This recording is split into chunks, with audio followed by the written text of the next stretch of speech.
Hello, this is Stefan Bader reporting for KRPW Local Look, your local public information program about municipal news from Concord and Carlisle. Today we are reporting from the Acton Police Station, the Emergency Operations Center, and I'd like to thank Police Chief Rich Burrows for letting us use this facility. I'm here with our State Representative Tami Gouveia, who represents Concord and Carlisle, as well as parts of Acton and Chelmsford in the 14th Middlesex District. And we'd like to talk about what's happening. We also would like to spend some time on some other topics that might be still current information 2 or 3 days from now. Last summer, you held a transportation town hall in Concord, and you may have held forums elsewhere in the district, I don't remember, but I know that the League of Women Voters and other organizations helped with facilitating that discussion. There was a lot of discussion, there were a lot of good ideas about transportation needs in the area. I can tell you that tonight there was no traffic coming out here on Route 2, but that is exceptional. The town of Concord, or more precisely the Crosstown Connect organization, recently received a $160,000 grant from the state to pilot a shuttle throughout the town of Concord, connecting the train stations, employment areas, and an attempt to get us off such dependence on personal cars and for those who need last mile transportation.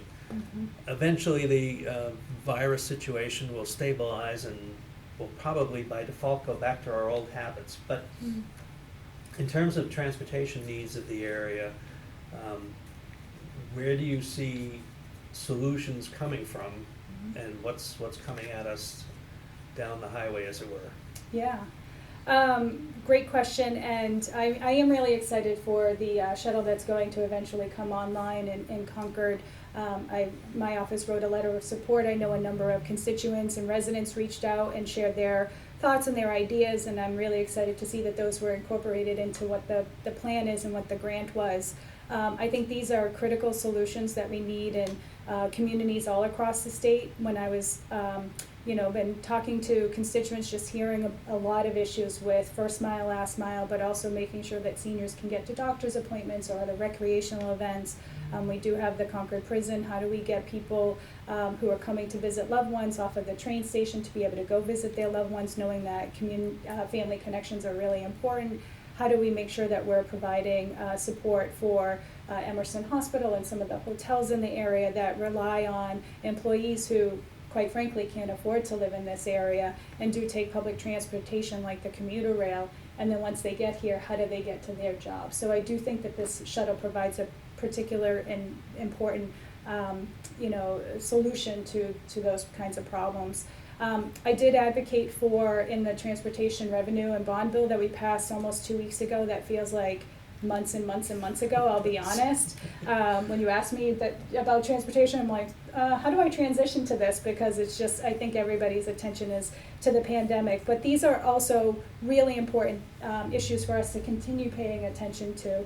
And so with the transportation bill, I brought together state reps and senators that represent the districts all up and down Route 2 from Littleton to Alewife, so that we could work together to identify solutions to some of the problems that our constituents are facing. And then I also led our decision-making process in the Progressive Caucus to come up with solutions on the revenue side. So for those of you who don't know, when we voted on the when we voted on the transportation package, it was technically 2 separate bills. We voted on one on Wednesday night, which was where the money's coming from.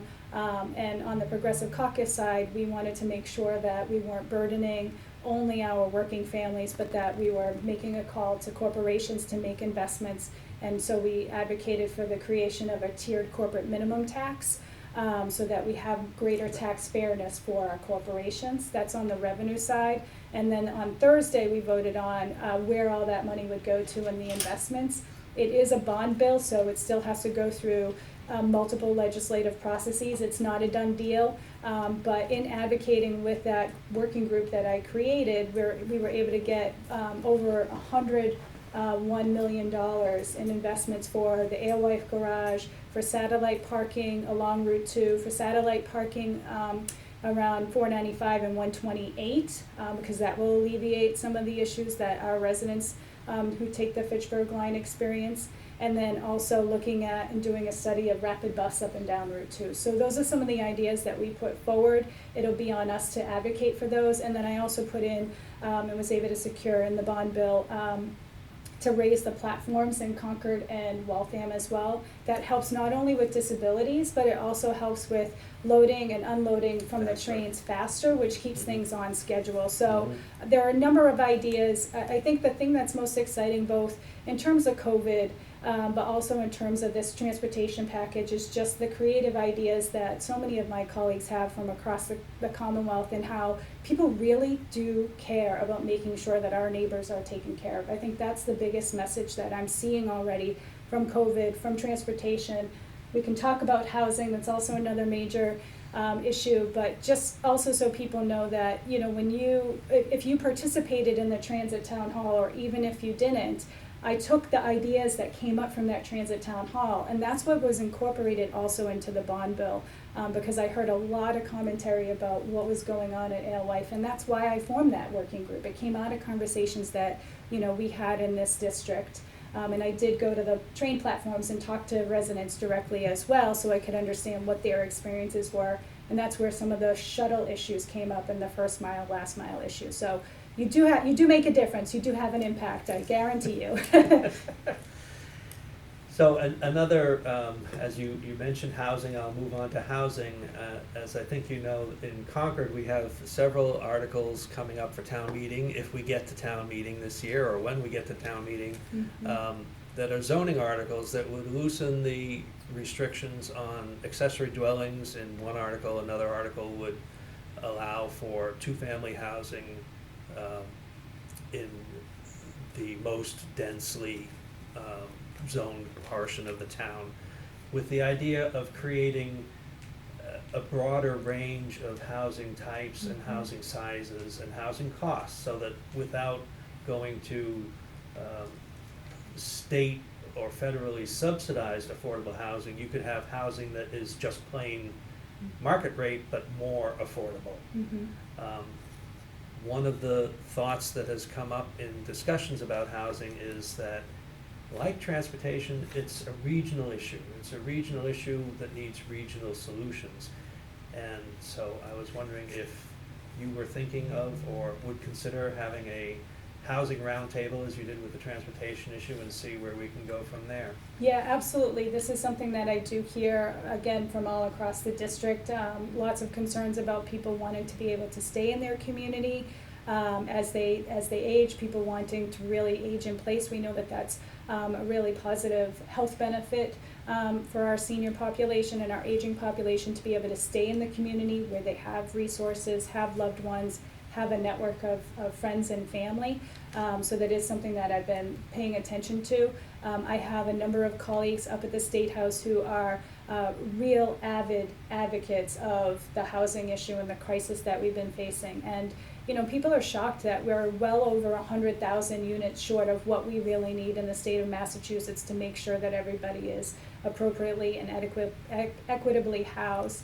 And I'll never forget one of the conversations I had with a constituent too, who said, you know, why is our community not diverse? And for me, it all goes back to how expensive the housing is. You know, teachers and police officers, many of them cannot afford to live in our communities, or if they do, they have to take on a second job, or they end up working so many details that it's like working 2 full-time jobs. And that's just to get by and to make sure that they can stay in a community that they've lived in their whole lives.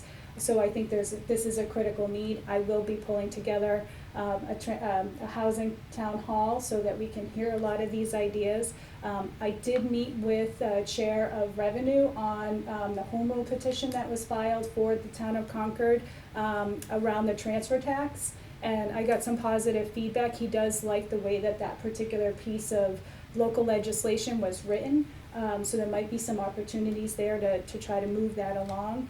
But I think that everything is sort of on hold right now, just given everybody's attention on the pandemic, unfortunately. But these are issues that we have to continue to pay attention to. And, you know, they're not unique just to Boston or Springfield or, you know, Or Lowell. Somerville or Lowell or Cambridge, you know, but they are really major issues for us here in the suburbs as well and in our district. I'm glad you mentioned the bill that was the home rule petition. There were two components of that. Besides the transfer fee, there was also a building permit surcharge proposed. And I know that the governor's Housing choice, is it that one?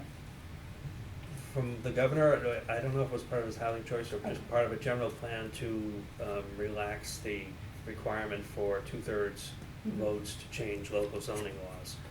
I don't remember whether that's part of housing choice or not, but. Yeah, that is, It is, okay. Where was I going with that? Sorry, I didn't mean to catch you off. That's all right. You were trying to stump me and I took No, it the other way. I wasn't trying to stump you. I was trying, I know what I was, so Senator Barrett, I believe, introduced initially both of those home rule petitions in the Senate. Yes. Do you have any sense, if Senator Barrett were here, I would ask him, but since you're here, do you have any sense of where that's going on the Senate side at this point? I don't know as of late. I know that our office has been in touch with their office, but I just started to do the work on the House side, just to try to get a sense of where the House leadership might be on these issues Okay. as well. So, All right. yeah, Good. something Well, we can follow up on next time. Thank you for doing that. Okay, so that covers the hot topics of the day. Great. The coronavirus will be a hot topic for a while. There's one other hot topic of the day I wanted to mention. I have a little prop for that.